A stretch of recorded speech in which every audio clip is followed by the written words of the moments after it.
Neste vídeo, vamos apresentar um artigo recentemente publicado na Nature Communication, que fala sobre uma nova estratégia de imunoterapia que se relaciona a uma mutação específica no gene CRISPR. Esse gene ele é responsável por regular o crescimento celular e encontra-se frequentemente mutado em cânceres de pulmão, cólon e pâncreas. Esse estudo foca principalmente numa mutação chamada CRISPR-G12V, que faz com que essa proteína esteja desregulada, não exerça sua função corretamente, propicie um crescimento descontrolado das células tumorais. O problema é que essa proteína ela tem uma estrutura que é difícil de um medicamento tradicional atacar. Por isso, por muitos anos, ela foi tratada como um alvo intratável. Para tentar contornar isso, pesquisadores criaram uma estratégia usando TCRs, que são receptores de célula T.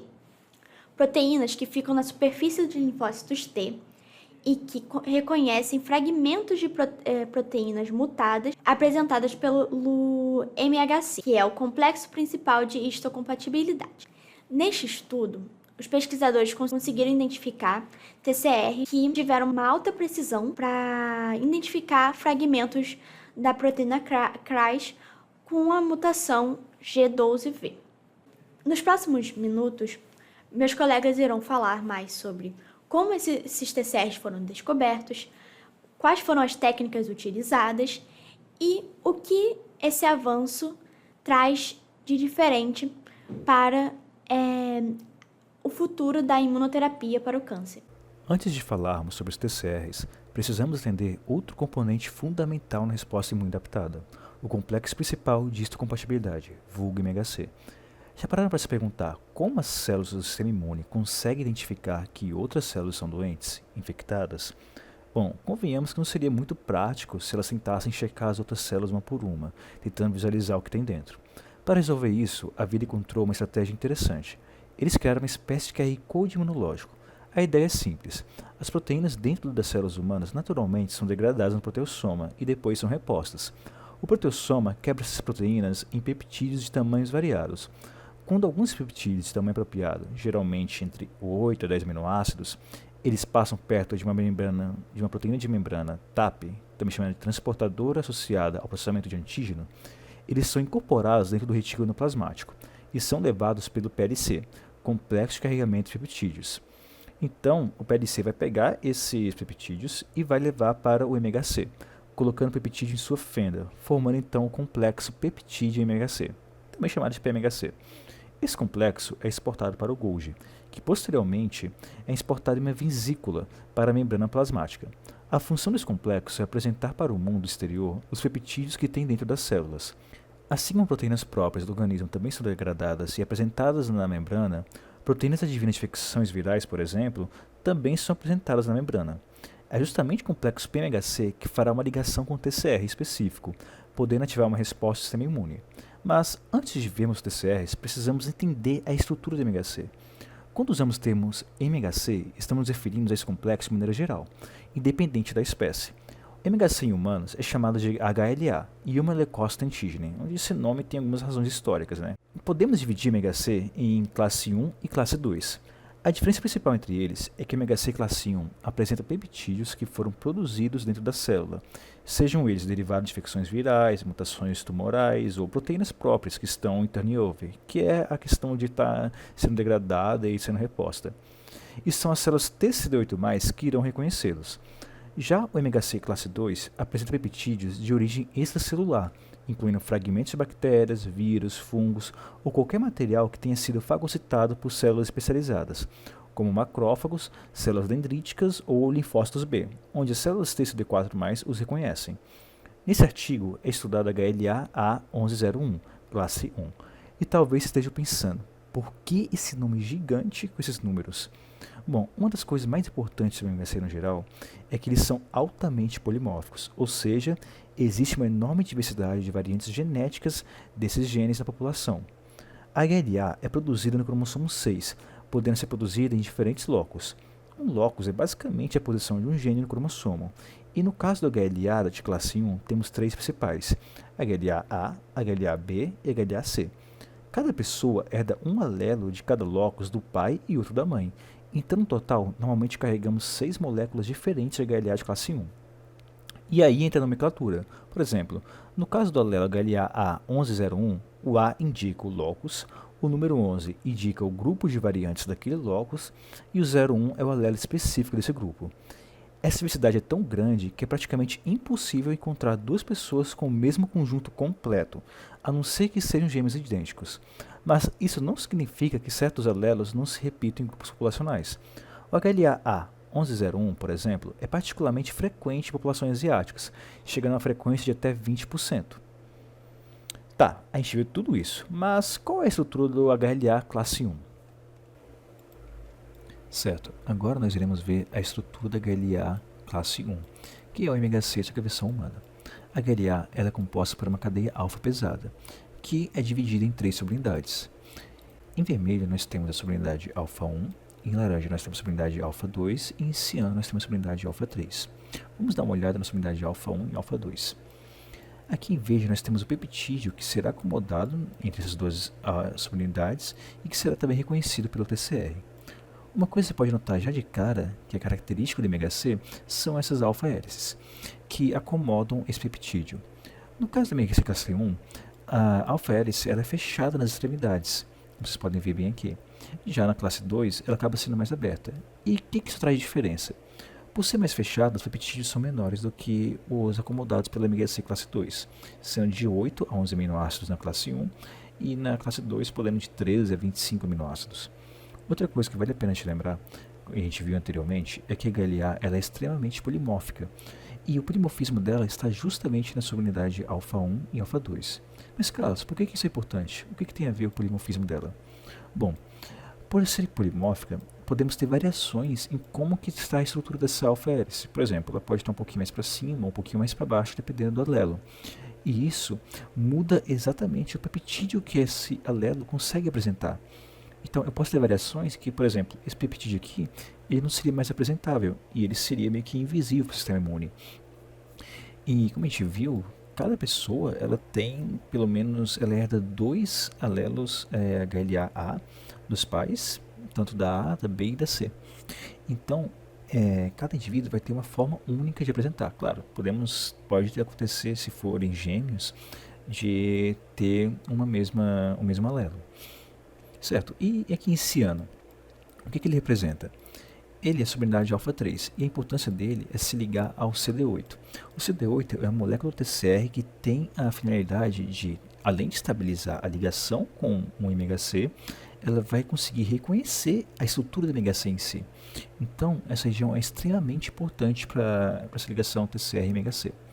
Tá, e isso aqui em cinza, o que é isso? Isso daqui é a beta-2 microglobulina. Há muito tempo atrás, a beta-2 microglobulina ela fazia parte também da ômega C, só que evolutivamente ela acabou se distinguindo. E a função dela é ajudar o ômega C a se enovelar no momento em que ele sai do reticulado plasmático, porque o ômega C, a cadeia alfa pesada, por si só ela é bem instável. E se não tivesse beta-2 microglobulina, o ômega C iria se degradar. Então, ele, além de ajudar o ômega C a se novelar e chegar na superfície, ele também vai ajudar a estabilizar a ligação com o TCR. Agora que nós sabemos como que é a estrutura do HLA ou também do ômega C no geral, a gente pode começar a ver a estrutura do TCR. O TCR é composto por duas cadeias, a cadeia alfa e a cadeia beta.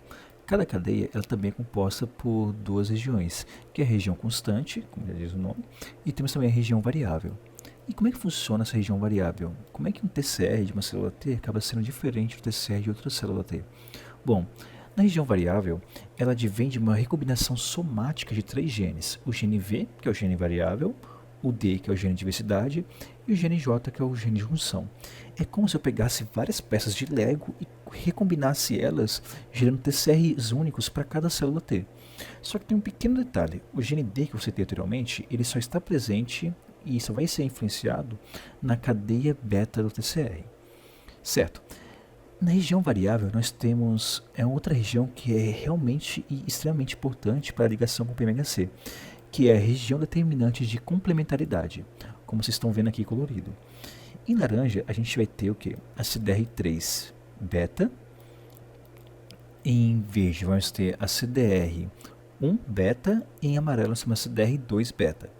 Aqui em ciano nós vamos ter a CDR3 alfa, em azul a CDR2 alfa e em roxo nós temos a CDR1 alfa. Eu vou deixar apenas as CDRs3 porque elas são de extrema importância para nossa especificidade. Perceba o seguinte, a CDR3 beta é justamente essa daqui que está fazendo contato com o PMHC. E por isso as variações dela que vão determinar se um TCR vai ser bem específico para esse complexo PMHC ou não. Claro, também a TCR3 alfa vai ajudar, mas a determinante mesmo acaba sendo a TCR3 beta. Não, a CDR3 beta, desculpe. Certo. Mas talvez você deve estar se perguntando, se HLA também apresenta peptídeos próprios, como que não vemos uma resposta autoimune com frequência? Bom, isso acontece porque as células T passam por um processo criterioso de maturação, testes que determinarão se elas continuarão vivas ou não no organismo. Na primeira etapa, chamada de seleção positiva, são apresentados PMHCs próprios, e as células T devem ser capazes de reconhecê-los para receber uma sinalização de sobrevivência. Caso não consigam, elas morrem por negligência. Sim, essa é a expressão técnica utilizada. Na segunda etapa, ocorre a seleção negativa, onde são eliminadas as que reconhecem com muita afinidade os peptídeos próprios. O resultado é um repertório de células T que reconhecem MHCs próprios, mas apenas quando eles apresentam algo que pareça estranho. Mas nem toda interação entre uma célula T e um PMHC vai gerar uma resposta imune. E é aí que entram dois conceitos fundamentais, a afinidade e a avidez. A afinidade se refere à força de ligação entre um único TCR e um único PMHC. É como medir o encaixe entre uma chave e uma fechadura bem específica. Quanto mais forte esse encaixe, maior a chance de ativar a célula T. Já a avidez considera o contexto celular completo. Leva em conta o número total de interações entre TCRs e PMHCs na superfície das células. Mesmo que cada ligação individual não seja tão forte, a soma delas pode ser suficiente para ativar a célula T. Ou seja, a afinidade mede a força de uma ligação individual, enquanto a avidez mede o impacto conjunto de várias ligações ao mesmo tempo. Esses conceitos são importantes porque uma ativação forte e específica depende do equilíbrio entre os dois. Um TCR com afinidade muito alta por um peptídeo próprio, por exemplo, pode ser perigoso, e é justamente isso que o processo de seleção negativa tenta evitar. Já na periferia, quando uma célula T encontra um PMHC com afinidade moderada, mas alta densidade de apresentação, a avidez pode ser suficiente para gerar uma resposta. Com isso em mente, a gente pode entender melhor por que alguns TCRs são mais eficientes do que outros. Agora que vimos todos esses conceitos, ficará mais fácil compreendermos o que foi feito no artigo. Nesse artigo, eles estavam interessados em um oncogene extremamente importante, o Carras, que está frequentemente mutado em diversos tipos de câncer, como câncer de pulmão, cólon e pâncreas. Dentre as mutações possíveis, uma em especial, chamada G12V, porque ela substitui uma glicina na posição 12 pela vanina, tem ganhado atenção.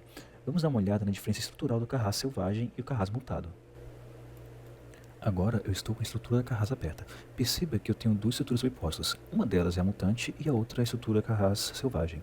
Tá, mas qual a importância da Carras? Qual a funcionalidade dela? A Carras ela funciona como um switch, um interruptor. Ela que vai ligar ou desativar o GDP. A mutação que ocorre nela é a seguinte. Aqui em verde nós temos a glicina, que é o aminoácido original na posição 12. Só que acontece uma mutação em que a glicina é substituída por uma valina. E essa valina vai ser a origem de todos os problemas. Tá, olhando assim, parece que não causa muito problema. Por que essa mutação faz isso? Se a gente olhar através dos átomos em si, com molecular, as coisas começam a ficar mais claras. Eu vou retirar a mutação por um momento. Perceba que a glicina ela não tem uma cadeia lateral muito grande, então você consegue ter um acesso ainda ao GDP. Porém, quando ela é mutada por uma valina, as coisas ficam bem piores. Perceba que a valina ela tem uma cadeia lateral bem grande e ela faz um impedimento estérico, em que você não consegue mais conectar na GDP nem na GDP para poder conseguir fazer essa hidrólise. E essa mutação da Carras ela está presente em mais de 30% dos cânceres no mundo. Então, é uma proteína extremamente importante e o estudo desse artigo vai ser fundamental para achar novas terapias contra esse câncer. Uma coisa importante comentar é que perceba que a Carras em si, você não consegue desenvolver um medicamento em si para conseguir inibir ela. Até daria, mas é muito difícil, porque ela não tem bem um sítio de ligação. É por isso que no artigo eles vão tentar usar uma terapia baseada em células T, através de um peptídeo derivado da Carras.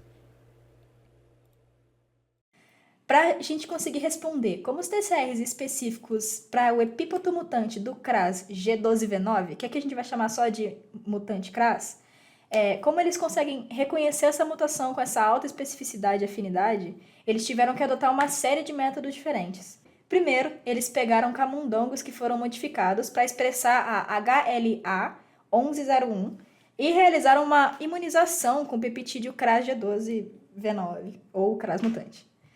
Ou seja, basicamente eles injetaram esse peptídeo nos camundongos para induzir uma resposta autoimune.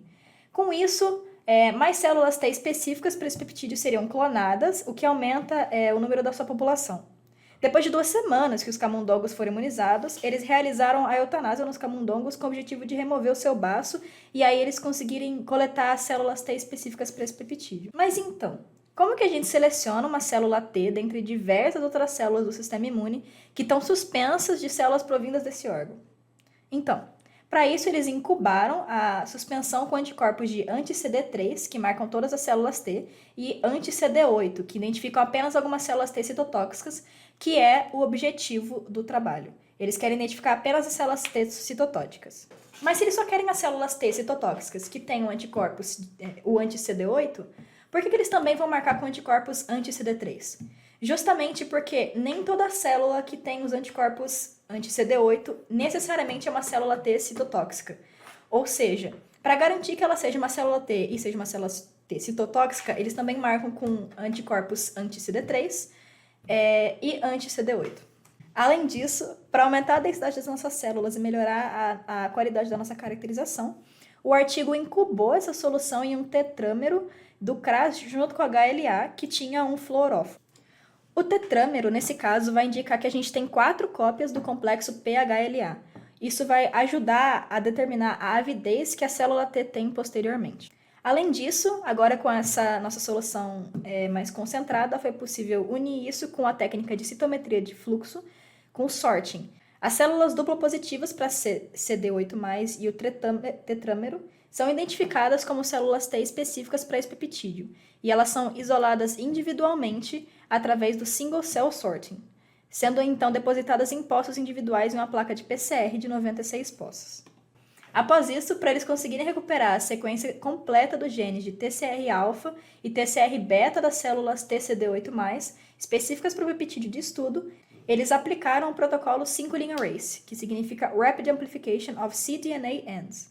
Essa é uma técnica de PCR que vai permitir amplificar um RNA mesmo quando a gente não conhece uma das extremidades da sequência. Depois do sequenciamento, os autores identificaram diversos TCRs que se ligavam a esse tetrâmero. Entre eles, os 2 mais promissores eram o TCR12C e o 32E. Com a sequência completa dessas células T, eles puderam então pegar o gene variável, que era responsável pela especificidade, e construir TCRs quiméricos que continham uma região variável, que advinda dos camundongos, e uma região constante humana, por isso o nome quimérico.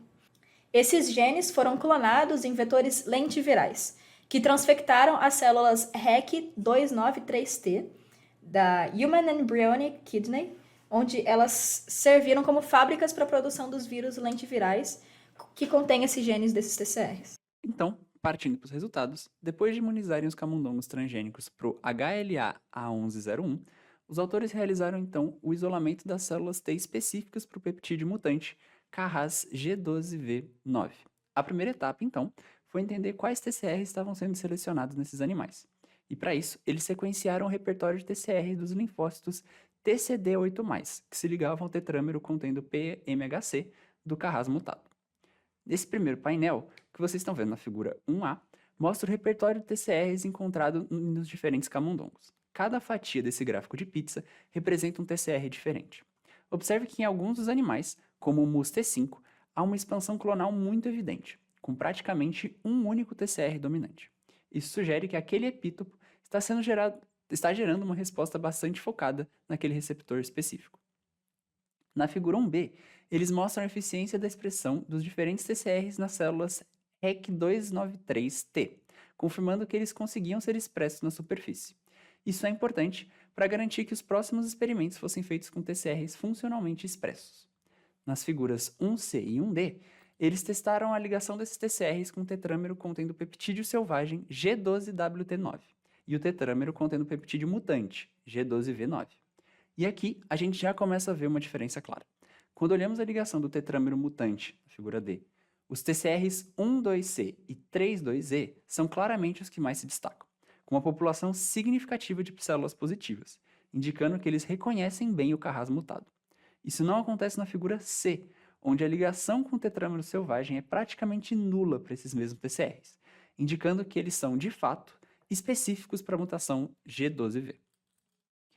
Após selecionar os TCRs mais promissores, em especial o 12C e o 32E, eles partiram para uma etapa crítica, que é avaliar a especificidade e o risco de reatividade cruzada.